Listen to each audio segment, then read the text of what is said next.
వెంటనే గోవును జాతీయ జంతువుగా కేంద్ర ప్రభుత్వం వెంటనే అమలు చేయాలి. గోవును జాతీయ జంతువుగా కేంద్ర ప్రభుత్వం వెంటనే అమలు చేయాలి. గోవును జాతీయ జంతువుగా కేంద్ర ప్రభుత్వం వెంటనే అమలు చేయాలి.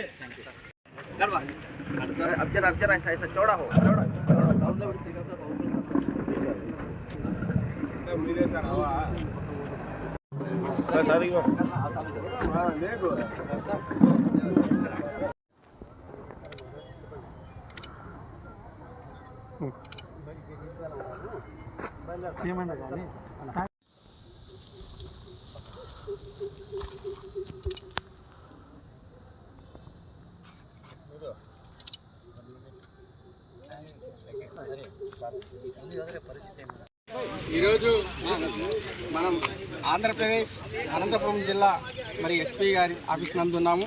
మరి రేపు త్యాగాల పండుగ బక్రీద్ సందర్భంగా మరి అర్బన్ డిఎస్పీ గారు అనంతపురం అర్బన్ డిఎస్పీ గారు సిఐ గారి ఆధ్వర్యంలో పీస్ కమిటీ సమావేశం జరిగింది.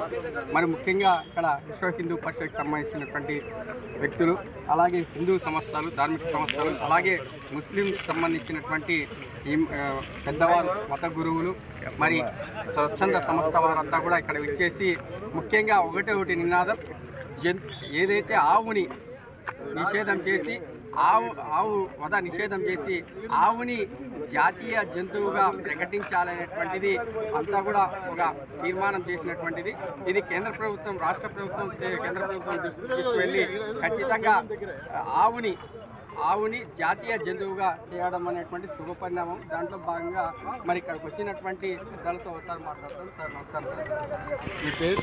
నా పేరు నాగరాజ్ శర్మ అండి. సార్, ఇక్కడ ముస్లిం సమాజానికి సంబంధించినటువంటి మత పెద్దలందరూ కూడా ఆవుని జాతీయ జంతువుగా ప్రకటించాలని చెప్పారు. దాంట్లో భాగంగా ఆవుని జాతీయ జంతువుగా ప్రకటించాలా అనేది వాస్తవమే.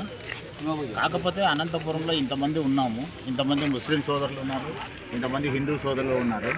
ఇక్కడ ఎవరైనా ఒక పాయింట్ లేవదీస్తారేమో అనుకున్నాను, కానీ ఆ పాయింట్ లేవదీయలేదు. నా అభిప్రాయం ప్రకారము నాకు ఇప్పుడు 69 సంవత్సరాలు. 5 సంవత్సరాల నుంచి హిందూ ముస్లింల గొడవ అనేది నేను అనంతపురంలో చూడలే. నాకు 5 సంవత్సరాల వయసు ఉన్నప్పటి నుంచి. ఎక్కడ అంటే మనకు దానికి నిదర్శనం అనంతపురమనే గ్రేడ్గా, గ్రాండ్గా మీసం తిప్పి చెప్పుకోవచ్చు అనే దానికి. ఎందుకంటానంటే ఇదే అనంతపురంలో పాతూరులో శివాలయము, మసీదు పక్కన ఉన్నా కూడా ఇంతవరకు ఏది జరగలేదు, జరగదు, జరగబోదు. సార్, ముఖ్యంగా ఆవుని జాతీయ జంతువుగా ప్రకటించాలని ముస్లిం సమాజం కోరుతుంది. అవునండి, ఇందాక ముస్లిం సోదరులు కూడా చెప్పినారు ఏమని, మనము ఆ విధమైనటువంటి ఆవు మీకు ఒకరికే కాదు, మాకు కూడా తల్లి లాంటిదే, ఆవు పాలు మేము తాగుతాము, ఆవు పెరుగు మేము తింటాము అనే దీంట్లో వచ్చినారు. ఇది శుభ పరిణామం అని చెప్పి ఇప్పుడు అనుకుంటున్నాము. కానీ అనంతపురంలో మొదటి నుంచి ఉంది ఇది. అనంతపురంలో మొదటి నుంచి ఉంది. మీరు ఎలా పాటిస్తున్నారు? దానికి కేంద్ర ప్రభుత్వానికి ఏం చెప్పదలుచుకున్నారు? కేంద్ర ప్రభుత్వానికి నేను ఏం చెప్పదలుచుకున్నానంటే, ఇప్పుడు ఒక నినాదాలు కొన్ని వస్తున్నాయి మనకి.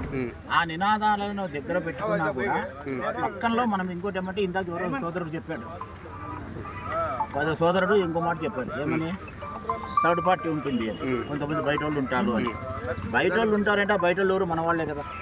మా వాళ్ళు కావచ్చు, మీ వాళ్ళు కావచ్చు, ఇంకోరు కావచ్చు, థర్డ్ పార్టీ అనేది మన వాళ్ళే కదా. మన వాళ్ళని మనం కంట్రోల్ చేసుకుంటూ పోతున్నప్పుడు బాగుంటుంది. అంటే ఏది జరిగినా వాళ్ళే, ఏది జరిగినా వీళ్ళే అనే మాట రాకూడదు.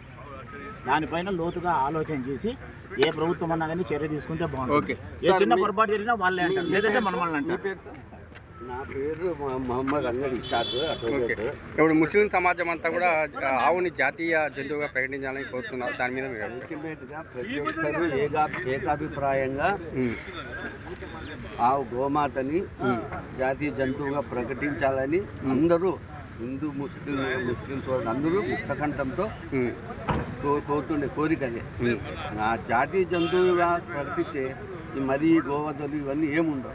ఒక మాట ఏం చెప్పినంటే, ఆవు గురించి ఒక తల్లి బిడ్డని జన్మనిచ్చినప్పుడు ఆ తల్లి ఆరోగ్యం బాగలేక చనిపోతే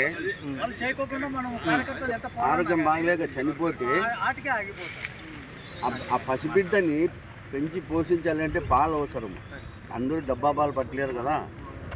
ఆ గోమాత పాలే ఆ పిల్లలకి జీవనాడి. కాబట్టి గోమాత మన తల్లి లాంటిది. అలాంటి తల్లిని వధించడము చాలా పాపము, తప్పు అని మేము ముక్తకంఠంతో మేము చెప్తున్నాం. ఓకే సార్, జాకీర్ గారు మీ అభిప్రాయం? Thank you Hari.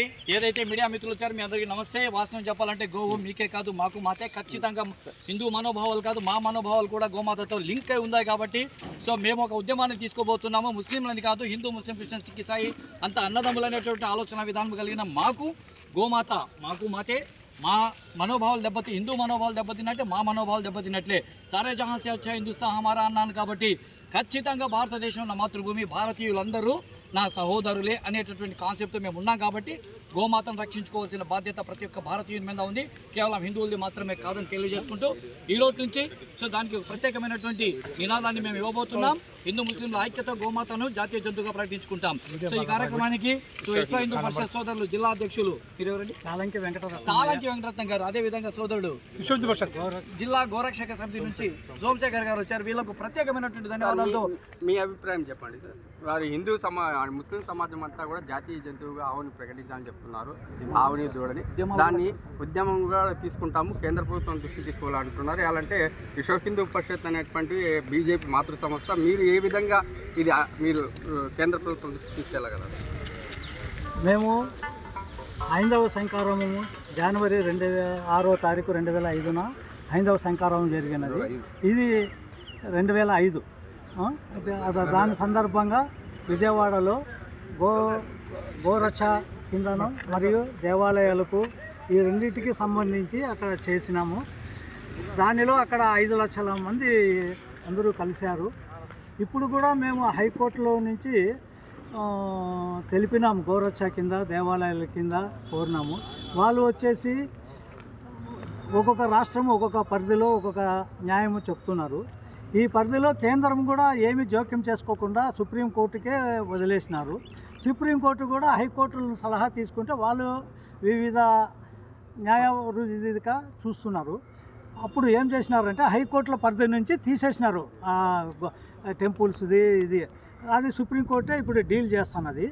ఇప్పుడు దాన్ని వచ్చేసి మే ఆఖరి లోపల కూడా తెలుపుతారు సుప్రీంకోర్టు. దీన్ని మేము ఏం కోరుతున్నామంటే ఈ గోవధ మిషన్స్, స్లాటింగ్ మిషన్స్ కేంద్రం కూడా దీన్ని రద్దుపరచాలి. తర్వాత జాతీయ జంతువుగా ప్రకటించాలి. తర్వాత మన భారతదేశంలో ఈ మట్టిలో పుట్టిన ముస్లిమ్స్ కానీ క్రిస్టియన్స్ కానీ హిందువులు కానీ ఎవరైనా కానీ వాళ్ళు సనాతన ధర్మం నుంచి వచ్చిన వాళ్ళే. ఇక్కడ ఒక 4-5 తరాలు ఎన్నికి పోయినామనుకోండి, ప్రతి ఒక్కరూ హిందువే, సనాతన ధర్మమే. వేరే దేశస్తులు వచ్చిన వాళ్ళను కలుపుకొని ఇక్కడ మనము దెబ్బతీసుకోకూడదు. ఎందుకంటే ముఖ్య ఉద్దేశం మనం కాన్సెప్ట్ ఆవుని జాతీయ జంతువుగాను. తర్వాత ఇక్కడ ప్రతి పోలీస్ స్టేషను, అవుట్ సైడు, ప్రతి మండలము, విలేజు, ప్రతి ఒక్కరూ గోవును గుర్తించి దాన్ని సంరక్షించవలసిందిగా కోరుతున్నాము. ముస్లిం సోదరులందరికీ ఒకటే, ఈరోజు గో రక్షణగా ఉందంటే వీళ్ళ సహకారం, ముస్లింల సహకారం కూడా ఉండాలని మేము తెలుసుకుంటాం. మేము కోరుకున్నది అదొకటే. శాంతి అంటే ఎక్కడొస్తుందంటే ఒకరికొకరు ఇచ్చుకునే గౌరవం బట్టి వస్తుంది. అది ఇచ్చిపుచ్చుకునే గౌరవం ఇవ్వకపోతే మళ్ళీ ముందుకు పోవాలంటే కష్టమవుతుంది. దానికోసం గౌరక్షణ కింద అందరూ సంఘీకృతంగా తెలపాలని కోరుతున్నాం. ధన్యవాదాలు.